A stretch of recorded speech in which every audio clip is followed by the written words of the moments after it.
Ibn Sino 10 yoshigacha birodarlar Qur'onni yod olib bo'lgan edi va arab tili, nahv ilmlarini o'rgangan edi. Keyin tabobatni o'ziga tanladi va umrini mana shu tabobat ilmiga sarf qildi. Yana bir kar aytamiz.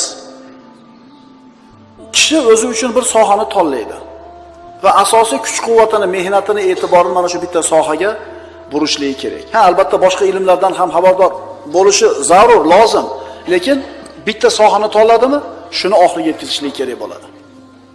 Ibn Sino tabobatga oid kitoblarni o'qishga kirishdi va qisqa muddat ichida odamlarning orasida mana shu tabobat ilmida ko'zga ko'rindi.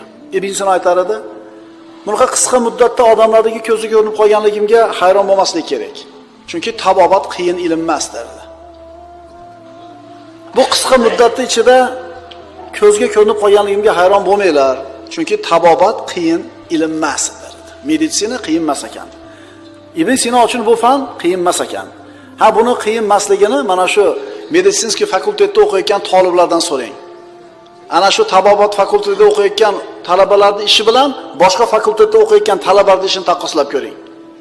Lekin Alloh taolo bu kishiga g'ayrioddiy zakovat bergan, mana shunday bir yosh bo'lib turib tabobatda o'zini yurtida ko'zga ko'rindi. O'zini kuchli zakovati bilan tabobatni oson o'rgandi. Shu paytda yoshi 16 da edi.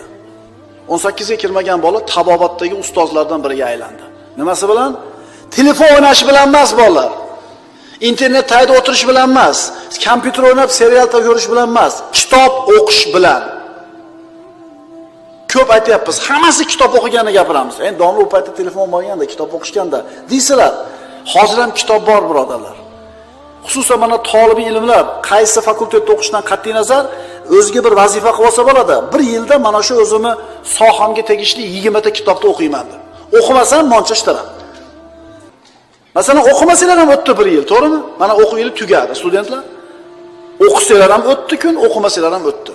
16 ga kirgan bola tabobatda Buxoroda ko'zga ko'ringan kishilardan bo'lib yetishdi.